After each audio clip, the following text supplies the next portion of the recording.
If you are a massive fan of skincare dupes and beauty swaps, then stick around because you are not going to want to miss this roundup of some of the best K-beauty skincare dupes in 2024. Hello and welcome to the Korean Beauty Show podcast. I'm your host, Lauren Lee, K-beauty expert, long-term resident of Seoul, South Korea, and the founder of Korean beauty brand Jellyco. So if you're joining us for the very first time, then welcome. On this show, we love to delve into the Korean beauty industry as well as all the latest products, tips, and tricks. But one of the things that I know a lot of our listeners have really enjoyed in the past and that we haven't had an updated episode for a while is our skincare swaps and dupes.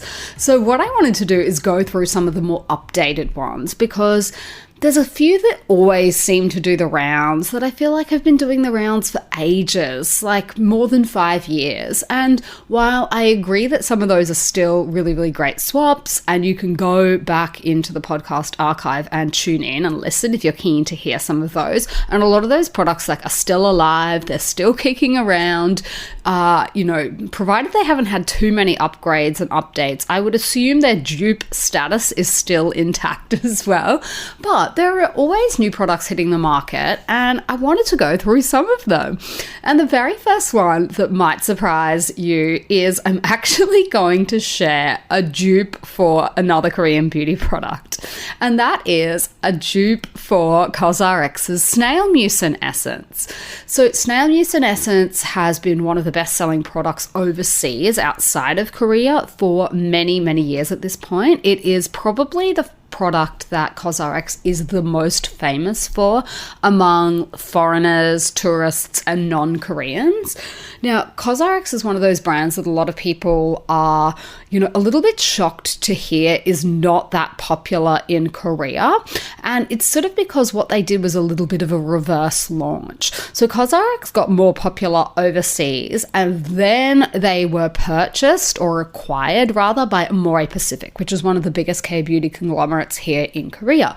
And once that happened, they had access obviously to a whole different distribution network and channel, and plus all of the financial support and backing of Amore Pacific. So then we started to see them more here in Korea, and you will now actually find them offline in stores here as well. However, you'll notice that the selection is usually quite different in terms of the products that are featured offline. And one of the products that is often not featured offline here, unless you go to the airport or the tourist districts, is the COSRX Snail Mucin Essence. However, because it has such a cult following overseas, people have been hearing more about it. And what I've noticed is that there are a couple of brands at the moment that are doing vegan versions. So a version that does not contain animal byproducts of this COSRX Snail Mucin Essence. So snail mucin obviously is extracted from the trail of the snails. That's really simply put. But it means it's not vegan. The product is cruelty-free and COSRX has certifications for that. But in terms of containing an animal byproduct, obviously snail mucin is an animal byproduct. So a couple of products have hit the market in the past couple of years that are really replicating the texture, the efficacy, and also the results of the COSRX product, but in a vegan formulation. And I think one of the probably most interesting products to try is Mixsoon's Bean Essence. So this product, now the marketing that they're doing for it, in addition to claiming that it is a vegan alternative to COSRX, they're also marketing it as an exfoliating style product. And I must say, I do not understand that angle at all. Having used the product myself, I have not been able to replicate the exfoliating results that other people are talking about. For me, this product was a dead ringer for the COSRX Snail Mucin Essence, particularly in terms of the viscosity and the way that it felt almost like I guess not slimy is probably the wrong word. It's not slimy, but it's just very thick and viscous, and it felt similarly to the COSRX Snail Mucin Essence, and that is a product that not everyone can use on their skin. Obviously, if you're vegan, it's automatically out for you because it's not a vegan option. A lot of people say that they have had poor reactions to it and it causes acne flare-ups, and I am one of them, so I actually haven't been able to use that product in my routine for many years because it caused a lot of issues with acne for me personally. Now, another subset of people that say that they have issues with the Snail Mucin Essence are people that are allergic to dust mites.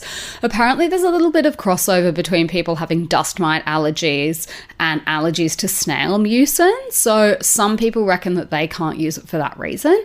So I think that the bean essence does serve as a viable alternative if you are one of those people. And certainly the results that I experienced from the Mixsoon bean essence were similar to what I remember having experienced from COSRX back in the day, minus the acne, obviously. And, you know, it's a really nice product to layer. I was basically layering it in my routine. So I use our Jelly Co toner at the first step of my routine, either after cleansing at night or as the first product in the morning. I just wipe a cotton pad with that over my face. That's always my first step. And this one was a really nice sort of second layer on top of that. It took a few minutes to sink in, and then I just went on with the rest of my routine afterwards. However, the one thing that I didn't really get how it was supposed to work was the exfoliating angle. So a lot of people were saying that, you know, if you rub it and massage it into your skin, that they were getting like bits of dead skin or, you know, things like that come out of their skin when they were using the product. And I just couldn't work out how that would be. And certainly I never noticed anything like that at all. So I don't know, maybe they're people that have like a less robust exfoliating regime. I don't know. That's the only thing I could think of, but that's how the brand is marketing it. I personally didn't see those results, but in every other way, I think this is a very decent swap for COSRX. Now, it is a more expensive product, but I think that's to be, you know, assumed because it's new to the market. This is an indie beauty brand, and, you know, probably not mass produced in the same way that COSRX now undoubtedly will be. So look, I think that is a skincare dupe. I think we can call it that. So that's one. If you've been looking for an alternative, even if you love the COSRX one, you're just like, is there anything else out there like it? I honestly think that is a pretty decent swap. So that's my first one. I'm going to start with that one. Now, the second one is a dupe for Paula's Choice Niacinamide 10% Booster. And I've mentioned this on the show in previous episodes, so this won't be a new one if you are a regular listener. But if you've just tuned in for today, then One Thing's Niacinamide 10%, I think, is a very great budget-friendly swap for the Paula's Choice. It has the exact same content of niacinamide, and niacinamide is actually considered to be a functional whitening ingredient by Korea's Ministry of Food and Drug Safety. And what we really mean by whitening is probably more akin to what we normally call brightening in Western beauty, in that, you know, it can give you just a brighter, more radiant and clearer skin tone. The other thing that niacinamide is really great for is to help control oil. So it can tackle things like pore size and make your pores look less large just because it's controlled that oil and sebum. So there are differences, and the big one that I can think of is that One Thing has a very watery texture, whereas Paula's Choice is a bit thicker. And I think that makes sense because Paula's Choice is advertising their product as like a serum to be used at your serum step, whereas One Thing is really going for a more versatile product. And a lot of their products are like this. It's kind of like an essence, a toner, or you can DIY skincare with the products as well. So for example, One Thing makes a range of modeling masks, which are like those ones that you paint onto your face. And I have a link to them. We've actually got them on the Style Story website. They're very popular products here in Korea because they are often used at skin clinics as like the last step of your treatment. So a lot of Koreans love to do a modeling mask as like an intensive treatment. And what you can actually do is mix in products like this One Thing niacinamide 10% into your modeling masks or even your moisturizer. And some K-beauty fans here in Korea like to mix it in with their other toners as well. So there are a lot of different ways that you can use it because of how watery it is. But if you are looking for something with a really high content of niacinamide, then that is one really good option that I think is a very budget-friendly swap for Paula's Choice. Because, you know, Paula's Choice, particularly depending on where you're based and the currency that you're converting it into, it can get quite expensive. I think I was shocked to see that if you're converting it into Australian dollars, it works out to be like $70 or something, which, look, I know skincare in Australia is expensive, but that is quite toppy. So if for budgetary reasons, you do need to swap over to something a little bit more budget-friendly, then One Thing is a good option. Just know that it's not a direct dupe or anything like that. The main crossover is the 10% of niacinamide, and the formula and how it feels and whatnot is going to be a little bit different because it is a much more watery product. But suffice to say, I think it still makes the cut on this list of swaps. And I should stop here at this point and just caveat by saying that none of these products or brands or anything like that am I suggesting that they have gone out and deliberately tried to copy another product on the market? Now, you know, in some cases, the brands themselves will be marketing their product as an alternative option for a different product. And I think, like, you know, that's a very individual choice. That's up to the brand, right? How they choose to market their product. But I personally am not suggesting that, you know, any of these brands have done the wrong thing or done anything shady or anything like that. I just thought I should clarify that. These are just my personal opinions about what I think to be decent product swaps. So let's continue without any further ado. Now, another product that is very, very popular on the market, but is also not necessarily the cheapest, is the Glow Recipe Watermelon Glow Toner. So this is their PHA and BHA Pore-Tight Toner. And I know that the brand calls themselves K-Beauty Inspired, which I never really know what that means. Like, they're made in Korea. The brand is run by Korean Americans. I don't really know what inspired means, but that's an issue for a different day. The thing is, there are a lot of products that are like this on the K-beauty market here in Korea, and also among products that are sort of for export and on the export market. And one of those ones is the Axis Y Daily Purifying Treatment Toner. And you'll find it quite a crossover in terms of ingredients in both of these products' ingredients lists as well. So you'll find the BHA, the PHA tea tree extract, and also hyaluronic acid. So in general, these are really great ingredients for people that are looking to clear the pores of dirt and impurities and reduce irritations and breakouts. The other thing that the Axis Y one has is Centella asiatica, but it does not have the watermelon. So Glow Recipe's brand concept, I don't know if it's a concept or a theme or just a key core ingredient, is watermelon. So it doesn't have the watermelon in it, but you will save money on Axis Y as opposed to the Glow Recipe version. Now, I'm not going to lie, like Axis Y is really leaning into this clean minimalism, less is more trend. So depending on how you like your skincare cabinet to look, it's not going to be as aesthetically pleasing as Glow Recipe, but that's also a very personal thing, right? What one person thinks looks really sleek on their bathroom shelf, another person is like, that is not my vibe.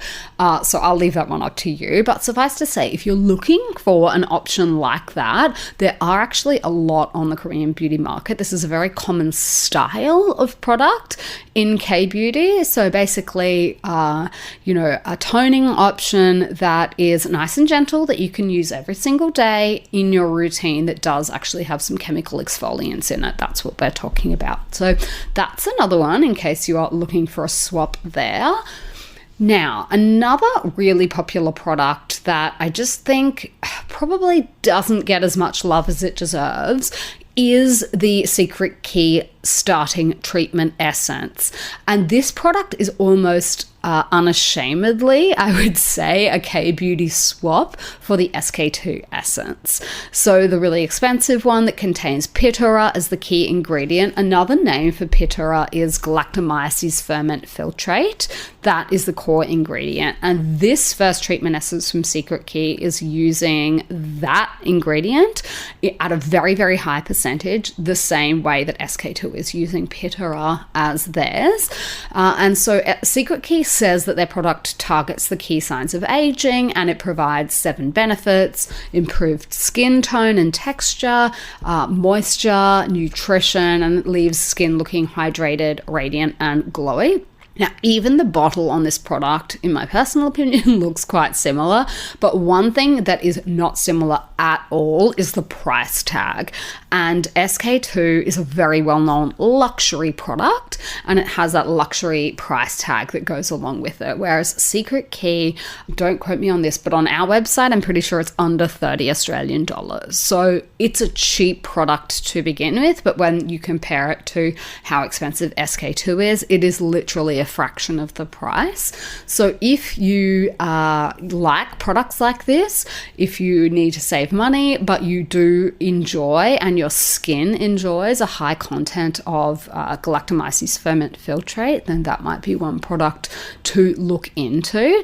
And Secret Key did actually run some tests on customers as well, and 77.96% of respondents, let's just call it 78, said that they noticed an improvement in their moisture barrier within a month of using the product. So there you go. That is one option.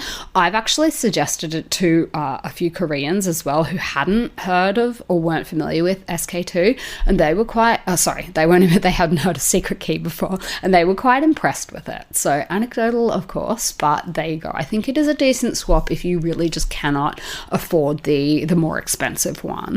And let's face it, cost of living, pressures are nothing to joke about, particularly in 2024. So if you need to cut down somewhere, that might be one way to do it. But I will not take it out of your hands if you absolutely love the original one. Like, I can understand why. All right, now another swap that I think is a good option to explore if you are a fan of CeraVe, then I think you will enjoy products from Illeune, which is a Korean beauty brand. So the reason I say this, and the most popular Illeune product is their Ceramide Atto Cream. And the reason I say that is not because there's necessarily something that's like a direct copy or anything like that, but I think that both of these brands have similar philosophies, they have similar price points, a similar focus on ceramides, and they're both at that really cheap and basic end of the market. So I think they are likely to have a wide crossover audience. And CeraVe is actually the kind of brand that I know a lot of Western dermatologists will recommend to people. So if they have issues like rosacea or skin sensitivities, the kind of people that end up in front of a dermatologist, people often tell me that their dermatologist has recommended that they use a brand like CeraVe. Now, the same cannot be said for Illeune. Korean dermatologists are more likely to recommend brands other than Illeune, brands that are usually just used by doctors and in clinics and things like that tend to be honestly quite a bit more expensive than Illeune. But Illeune is sold in supermarkets here. It's sold, very widely in a similar way to CeraVe. So I think that as a general starting point, if you enjoy CeraVe products, the chances are that you will enjoy Illeune products as well. So I'm going to call that just like a general K-beauty swap. I don't think it's necessarily that there is just one product that is a dupe, but I think that they're quite similar. So if you like one, chances are you'll like the other. All right. Now, my next swap for you is the Quarterly Vino Perfect Cream, and the K-Beauty alternative that I have for you is the Beauty of Joseon Dynasty Cream. So I think these products, in addition to being visually quite similar, they also have quite a few common ingredients as well. They're hyaluronic acid, niacinamide, vitamin E, but they also perform quite similarly. Now, the quarterly one is definitely like not the most expensive moisturizer on the market. I would say it's kind of mid-range. It depends what your budget is, obviously, but it's not one of these $200 creams or anything like that. Like, it's somewhat affordable, let's say. I think I saw it on one site for like €40, which is like, you know, that's understandable. So it's not necessarily that it's the most expensive option out there, but both of these creams are decent options for dry skin, for brightening skin, for reducing the size of your pores, or at least, you know, reducing the appearance of the size of your pores. And they're good options for those with dull skin and dark spots and things like that. They also both don't contain any harsh alcohols, parabens, sulfates, or things like that. So I think that there is a chance that if you do enjoy the quarterly cream, that you will enjoy the Beauty of Joseon one as well. Now, I know, look, we were the first seller at Style Story to start selling Beauty of Joseon in Australia. That was years and years ago when this was their only product. And I know it has been through some changes since then. So it used to have a little bit of a different, well, it had a different formula, but it also had quite a different texture. And I'm not sure whether the newer version is as similar. You guys will have to let me know, but I know that historically the version of that cream that became really popular, I think that they are really quite interchangeable. So you'll have to try them both if you're using one or the other and let me know. Some people have told me they are a little bit disappointed with the updated version of the Beauty of Joseon, that it just doesn't quite feel the same. And this is such a common thing that I hear with Korean beauty products. You'll fall in love with one version and it gets upgraded or updated, and it's just not quite the same. Some people, you know, like the newness and the fact that there are constantly new products to talk about and things like that, and other people are purists or loyalists or traditionalists, whatever you want to call it, and they like what they like, and I honestly have time for both. I really understand the pain of like having to go through the process of finding a new product, particularly if you do have sensitive skin, which I do. So nothing devastates me more than having to give up on a product that used to work really well for me.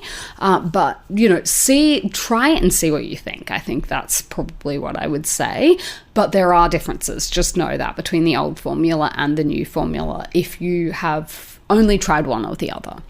All right. Now, another swap that I have for you guys falls into the brightening vitamin C serum category, and that is the Topicals Faded Serum and the iDucare Bright Side Up Brightening Vitamin C Serum.